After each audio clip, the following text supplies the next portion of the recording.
The first witness is now on the stand in the federal trafficking trial for Sean Diddy Combs in New York City after final jury selection and opening statements this morning. They were strong, capable women, and they made a choice. Now, I think that will ultimately be a difficult thing for the defense to show because of all the evidence the prosecutors in the opening statements said that they had, showing that actually these women really weren't making a choice. You have the video of Cassie where Sean Combs is beating her, striking her, dragging her out of that hallway video when she was trying to leave one of these freak-off sessions. That doesn't exactly look like a choice. For the prosecution, they're saying that this video is an example of multiple instances of assault and against Cassie by Sean Combs as a part of this enterprise. But for Sean Combs' defense, they're saying that he and Cassie were in a very tumultuous and domestic violence-based relationship, that they both hit each other.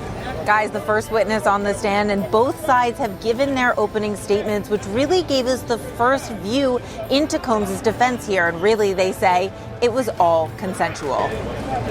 Prosecutors have said they have as many as 20 witnesses who could take the stand in this trial. Cassie, that ex-girlfriend of Sean Combs, expected as soon as this week. How did hip-hop's ultimate hype man allegedly flip the script from music mogul to courtroom regular? Keep watching, because the details are darker and more twisted than anyone imagined. Just a year ago, Sean Diddy Combs was living the dream, accepting a key to New York City from the mayor himself, celebrating his 5th studio album success. P. Diddy Combs, our brother, giving it up for him.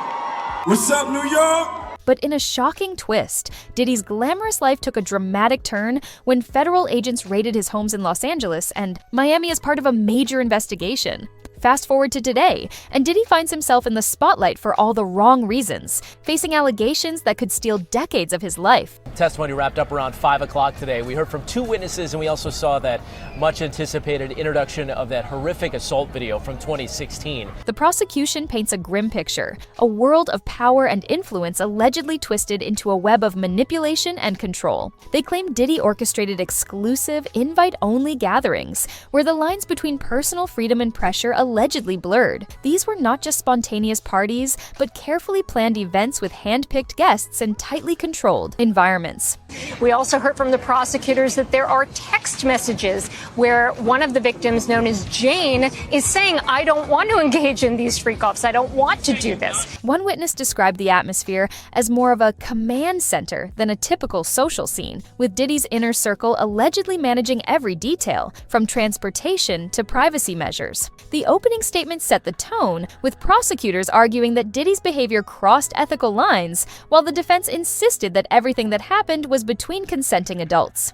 And then there are apparently also recorded calls that we are going to hear between Sean Combs and Jane, in which Sean Combs is offering her money and telling her to say that she wanted to engage in these freak-offs. None of those pieces of corroborating evidence sounds like these women had a choice. Inside the courtroom, Diddy looked almost unrecognizable, a far cry from his iconic flashy persona. Dressed in a collared shirt, pullover, and khakis, his hair now a mix of salt and pepper, he looked more like a subdued professional than the lavish mogul known for defining luxury in hip-hop. Yet his demeanor remained sharp, intensely focused, occasionally nodding at his legal team as if strategizing each move. I will tell you, he doesn't have any reaction to any of the testimony. No reaction. He's just very focused. There's no reaction. The only reaction that you will see, the only time you really see him emote, will be when he sees his family, his attorneys, or earlier today when he really needed a lot of water because he was nervous. His family sat in the second row, his mother and 6 children, a silent yet powerful reminder of the human cost behind the headlines. Observers noted that Diddy's mood seemed to shift throughout the day, from moments of quiet reflection to tense focus during the most intense testimonies. One of the first witnesses was an off-duty officer who testified about a disturbing night in March 2016 at a high-end hotel in Los Angeles. The officer recalled one of Diddy's former partners desperately wanting to leave, repeatedly asking for her phone and belongings, while Diddy allegedly refused to let her go. She was saying that she wanted to get her phone, her bag, she wanted to leave. But Combs told her, "You're not going to leave." Then came the video, a grainy, unsettling clip showing a heated exchange. The prosecution described the video as pivotal, not just as evidence of a power imbalance, but as a window into the dynamics of control and intimidation. The defense tried to downplay it, framing it as an unfortunate, heated moment, but not indicative of a larger pattern. The second witness, a professional escort, testified about one of the alleged exclusive gatherings at another luxury hotel, describing it as chaotic and tense, eventually escalating to an intense confrontation. One of their key witnesses against the rapper appears to have gone missing.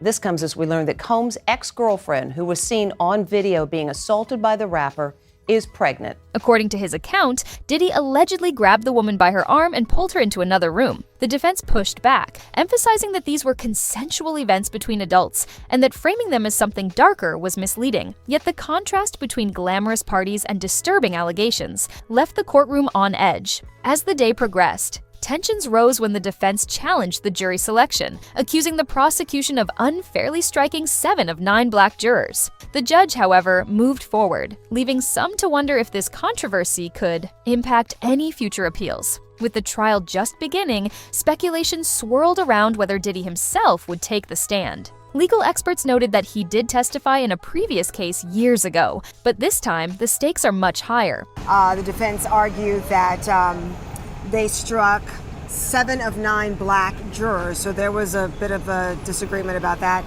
moved on past that. And so then they got to opening statements, and then we got to the first 2 witnesses for the beginning of what's going to be a really explosive and explicit trial.